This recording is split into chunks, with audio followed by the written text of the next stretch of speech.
Oh, yay, oh, yay, oh, yay. This Honorable Court of Appeals of Tennessee is now in session. God save the United States of America, the state of Tennessee, and this honorable court. Good morning to the parties and the attorneys. Your panel this morning will consist of myself, Judge McClarty, Judge Golden, and Judge Davis. These proceedings will be conducted as if you were actually in court, except you will not need to stand during the proceedings as you make your presentation. I assume that the time allotments have already been assigned. Is that correct, Mr. Clerk? Yes, Your Honor. I will, however, invite you to, if you incur any technical difficulties, to let us know immediately so that can be corrected before we proceed further. Mr. Clerk, are there any preliminary matters this morning? No, Your Honor. And will you call the first case?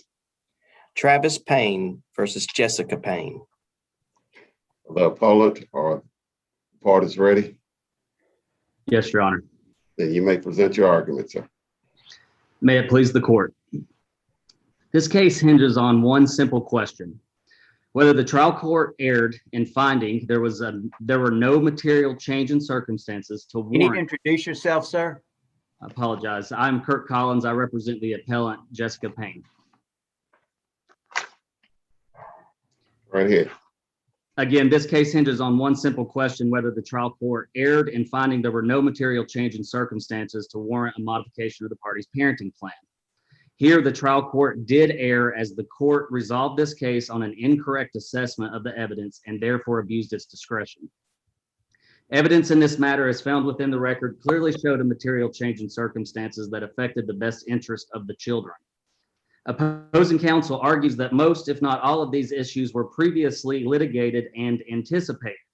This court is fully aware of the very low threshold required to show a material change in circumstances, and that Armbruster makes it very clear that facts or changed conditions which reasonably could have been anticipated may support a change in circumstances if they affect the best interest of the children. The two biggest issues and changes in circumstances that affect the children's best interest in this matter were that the oldest child was starting kindergarten and the father's inability to communicate and co-parent with the mother. The original permanent parenting plan hearing was clear that the parties did not agree on the Greenville City School District. It was ordered by the court. It was further clear that the main issue was not where the children were going to reside school, but where they were going to who they were going to primarily reside with. The mother did make it clear in the original hearing that her concerns with the father's ability to handle homework, school projects, attend events and appointments. She made it clear that he lacked proper communication with her regarding school and other matters. She stated he struggled with responsibility and structure, and this would affect the children if ordered to live primarily with him. She argued those things at the original hearing. Mr. Collins, Ms. Collins, when did your client move to Johnson City? Your Honor, I believe she moved to Johnson City several months prior to the original hearing.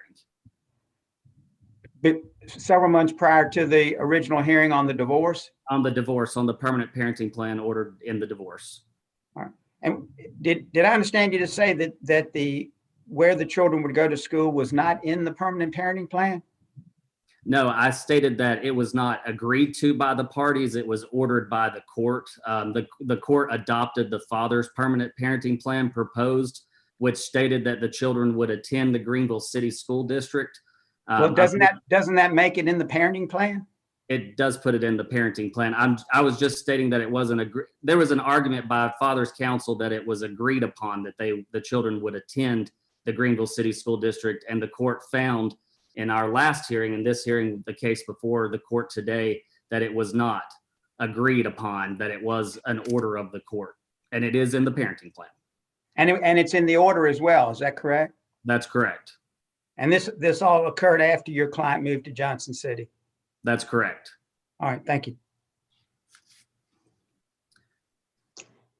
Again, the mother did argue and stated that the father struggled with responsibility and that they did agree to the day-to-day schedule, but subsequent to that, The father started proving that he struggled with responsibility. He started proving that he struggled with structure. He started proving that he struggled with keeping up with homework, keeping up with the day-to-day activities, and communicating with the mother. The record here clearly showed that the father was failing to complete homework and projects and participate in events, and he did not have the structure and consistency that the mother did.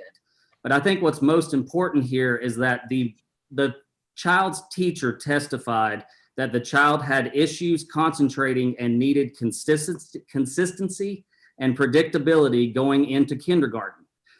The child also had low test scores. This was not testified to or anticipated at the original hearing.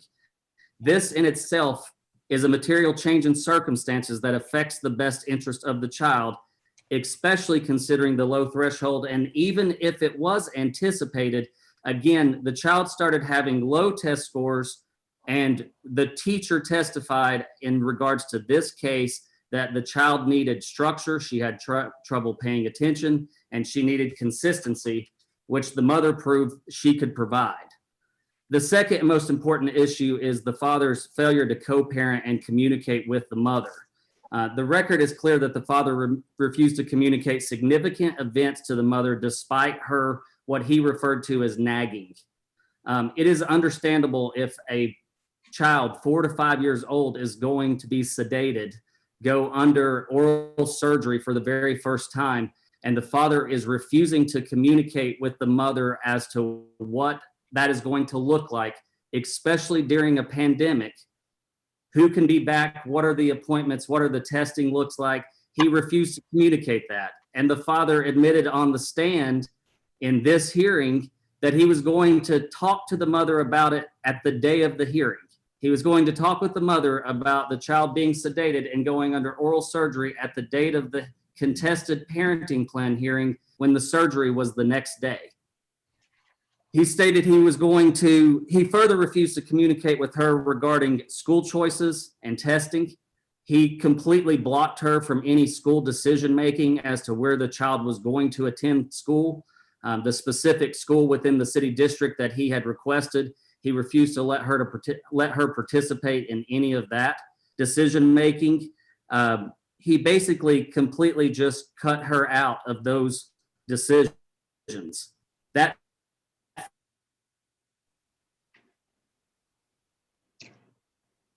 change in circumstances that affects the best interest of the child or the children. Again, these things were discussed at the initial hearing. It was reasonably anticipated that this could potentially occur, but the mother never dreamed that the father was going to completely cut her off of major decisions such as that. He never dreamed that she never dreamed that he would not give her information regarding a child's oral surgery or what school she was going to end up attending, nor allow her to participate. In fact, with the school issue, the mother was not aware of where the child was going to attend school until the school contacted her because they were unable to get a hold of the father, which again was part of her testimony that he lacks communication skills and a failure to be consistent and to communicate with everyone, including her. I think another thing that is extremely important that the court has got to consider is the father's failure to appropriately help the children have a positive relationship with their mother. The father presented a photograph in which I believe his counsel at the trial believed it was my client's photograph of the father on her phone, which turned out to be a dog's butt of the mother. So when the mother calls the father on his iPhone, as we most are aware of, her profile picture was a dog's butt. He also testified and continued to talk about how her nagging and consistent contact with her was annoying. I can only imagine how many times the children were the ones who answered that phone call with their mother's photograph being a dog's butt. That in itself is a failure to co-parent and a material change in circumstances that, again, was not anticipated at the original hearing. Hawk v. Hawk stated a pattern of conflict and failure to communicate constituted a material change in circumstances that affected the child's well-being. The record is clear here that this occurred. The father basically would cut the mother out of major decisions. This was a material change in circumstances that they did not anticipate at that original hearing. Lastly, I do want to discuss the best interest analysis. Although this court, I do not believe, is the proper place to move into the best interest analysis as a second prong, considering the trial court did not move into that analysis because the trial court did not find there was a material change in circumstances. The best interest analysis does need to be discussed because if this court finds that these changes in circumstances were anticipated, then it must be proven that those changes are affecting the children's best interest. Again, the child was Would that not go back to the trial court, Mr. Collins, for its determination? I'm sorry, Your Honor. If we agree with you that there has been a material change of circumstance, would we not then remand it back to the trial court for the best interest analysis since he didn't do one? That's correct, Your Honor. My statement would be that if you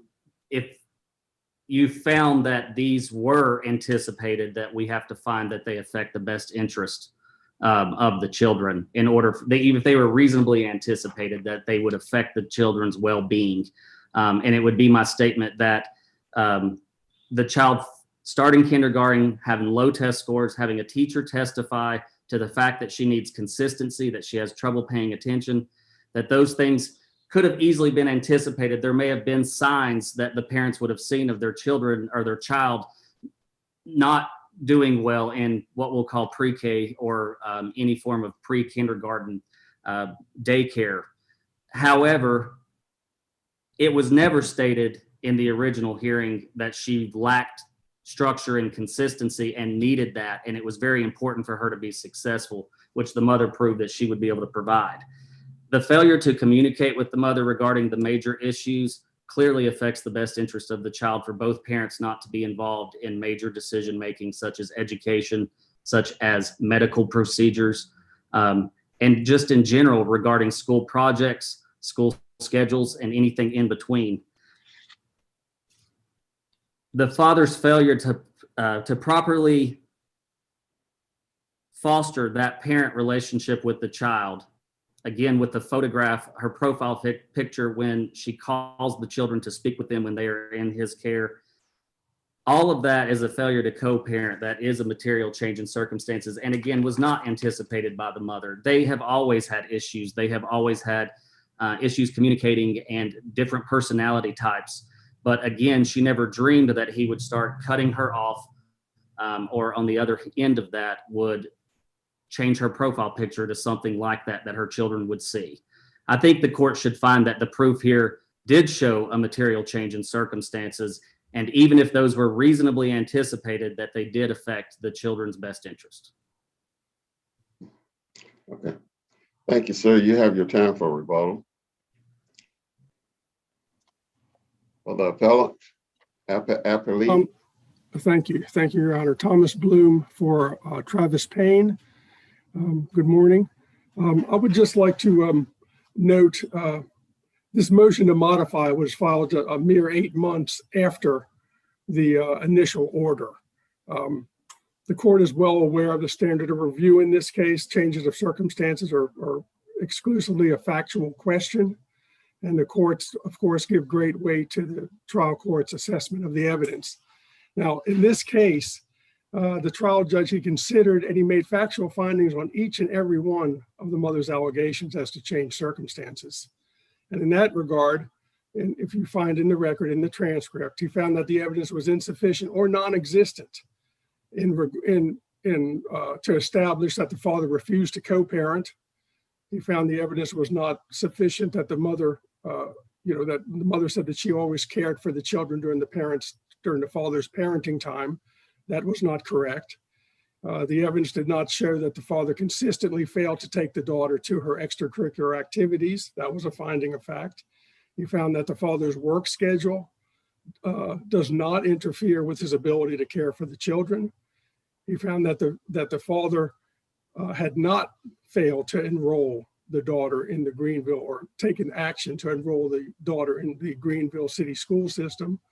And he found that the children, in fact, would be enrolled in the Greenville city school system based on his testimony and the testimony of a teacher. Now, on the positive side, what the judge found was that the children were doing great. They were doing very, very well. Were healthy and happy. The father's conduct had been consistent. The grandmother in the family picking up the children from daycare was not a problem. The father said, you know, there's a very close-knit family, a lot of third-party support. The grandparents and aunts love the child, and children love spending time with them. The father testified, actually, in his behalf, that he picked up the children just about every day at 4:30, that he spent a lot of time with the children, that he helped them with their homework. The judge found that there was no good reason to move the children out of Greenville, and that there was no problem with the father's style of parenting, and that the children would in fact be enrolled in the Greenville city school system. He admonished both parties that they need to do better about better in communicating. He admonished both parties on that. Father needs to be more patient. The mother needs to tone it down a bit. I mean, the father did testify about, you know, maybe it was an exaggeration. He said like 72 texts in a day. I mean, the mother, you know, to her credit, I mean, she's very controlling and very caring for the children. The father is, you know, a little bit more relaxed about it. And the judge recognized that they have different personality types. Now, in any event, I mean, these findings, certainly the evidence does not preponderate against the court's findings. I mean, in regard to the low test scores, I mean, the judge addressed that with that. He said that you know, the father had said that maybe part of the low test scores was because the mother was basically refusing to take the children to the children's center, to their daycare, you know, whenever she had them. So they were missing 50% of the time. He was saying maybe that's the reason. And the court said he can't really, this is on record number 311, the court can't really see how anybody had a clear or very credible reason for the low test scores. And as far as you know, the picture on the father's phone, the court recognized that was certainly inappropriate. The court also said that it could very well be that the mother said that she might have a picture on her phone as well. I mean, that he admonished the father, and certainly a message to the mother, that is unacceptable. I mean, that is not in and of itself, or even combined with anything else, reason for a change in circumstances. He addressed it on record number 318, and I think he said the children, they probably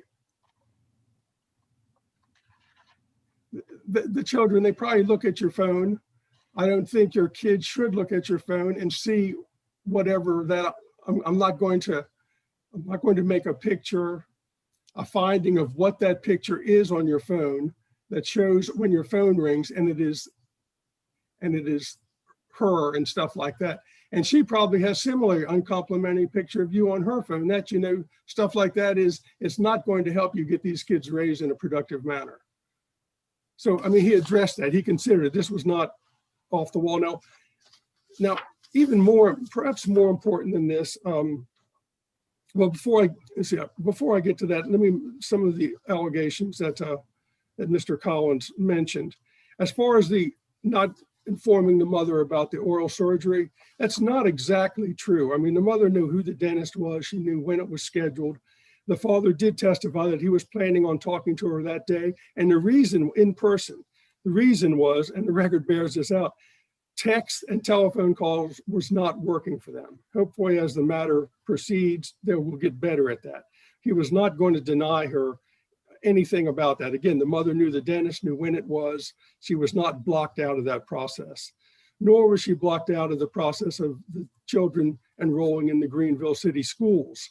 That she was not, as far as the telephone call from the school, that was not enrollment. That was for a test to get into that school system. And the father testified that, you know, he looked through all his messages. He did not get notice of that. So the school system had the mother's number, so they called her. And then everything worked out. She took the test, and according to the record, she is going to be going to the Greenville County schools. And I know that's not in the record. I know how it turned out, but that's not in the record. The court found that she would be going to the Greenville County schools.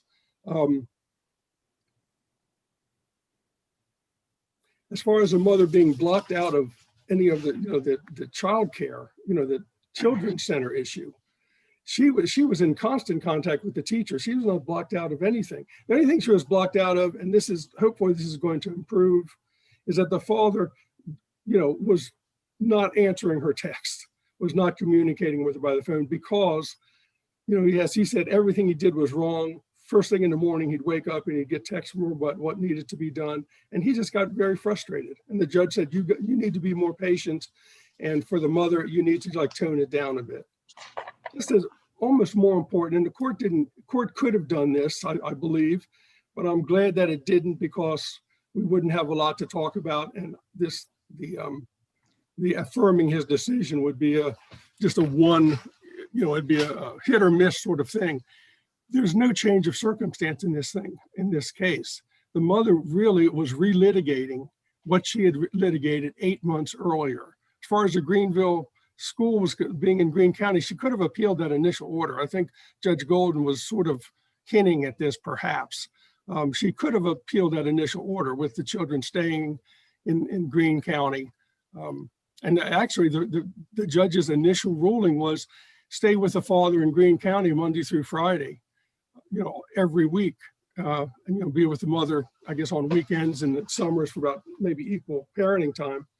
And the mother and the father got together and they agreed that they would do alternating weeks with the children in Greene County and go into their schools. If she had a problem with that, she should have appealed and she didn't. Now, again, the mother tried to relitigate the initial order. In the primary custody, I'm just going through, in the primary, when it was first litigated, the reason the mother thought that she should be primary parent and the kid should live in Johnson City. She said that she works at home and her schedule was flexible. She had always been the primary caregiver. Her work schedule allowed her to work at home.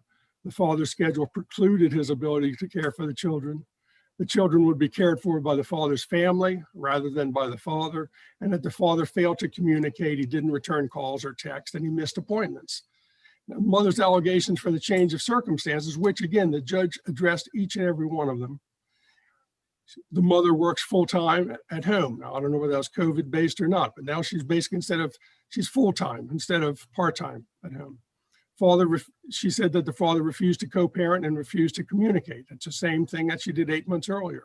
Father's work schedule prevented him from caring for the children. Same thing she talked about 8 months earlier. Father's use of the family to help with the children.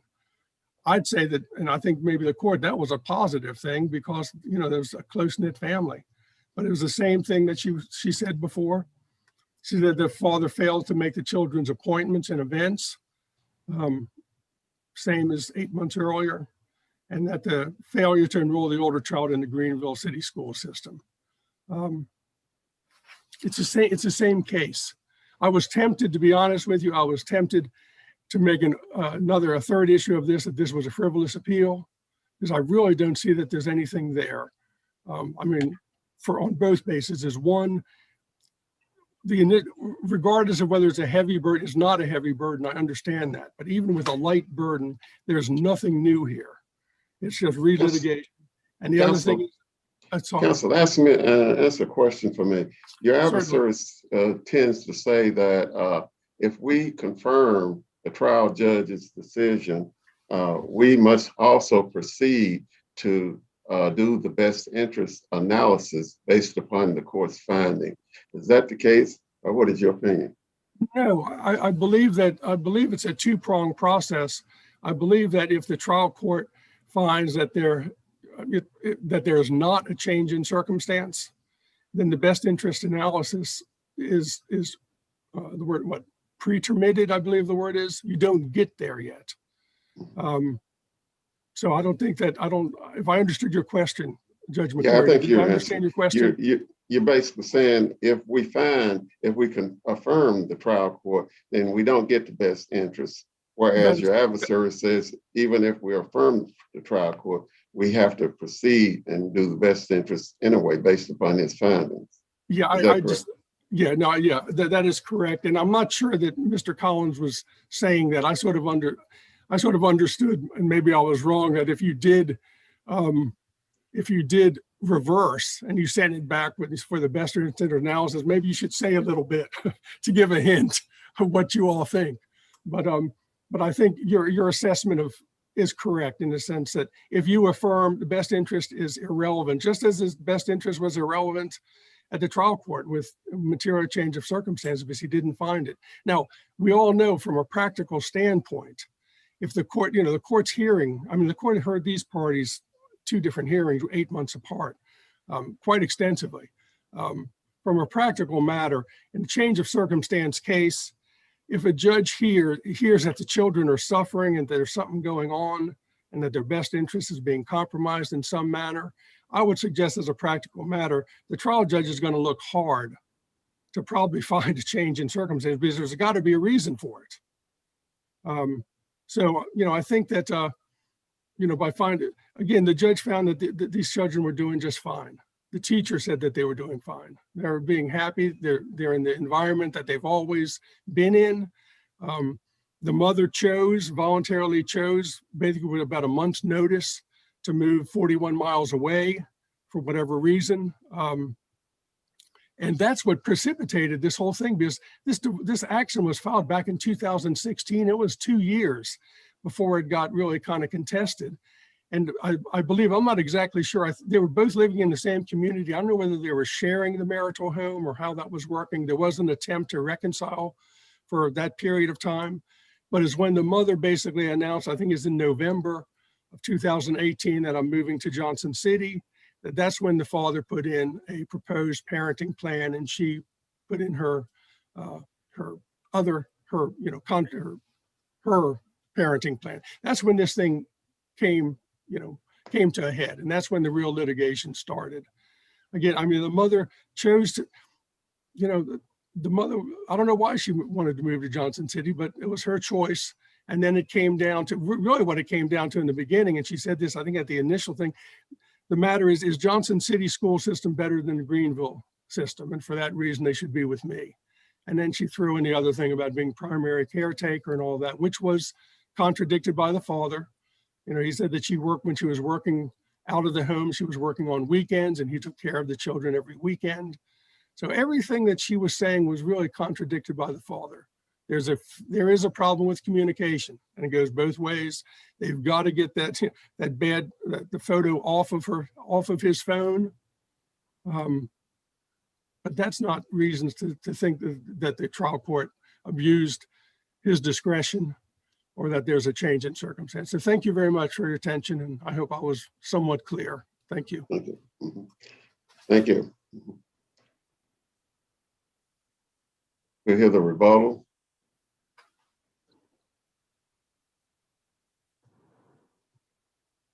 You're on mute. I'm sure that happens often. Go ahead. Does. Again, Your Honor, there is a very low threshold to show a material change in circumstances that affects the well-being of the children. At the time of the final order, the record is clear that the parties submitted competing parenting plans and orders. They continued to argue about the parenting plan up until a hearing. And at that hearing, as sometimes it occurs, they made an agreement on the day-to-day schedule. At that time, the parties were communicating better. At that time, the parties were doing a better job of, and I'm going to say the father was doing a better job of communicating with the mother. So they made an agreement on that day-to-day schedule, and the order was entered. 8 months, 3 months, 2 years, it should not matter when the father's conduct became so aggressive and clear-cut.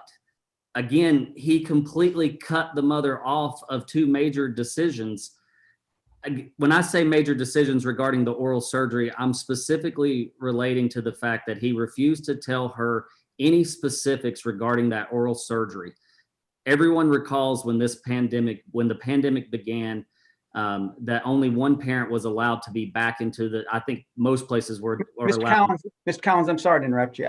I know you keep going back to these issues, but when I reviewed the issue that you have before us on appeal, the way that you structured that issue, it appears to me that the only issue that you've raised here on appeal is whether there was a material change in circumstances such that the court should permit the child to attend school in Johnson City.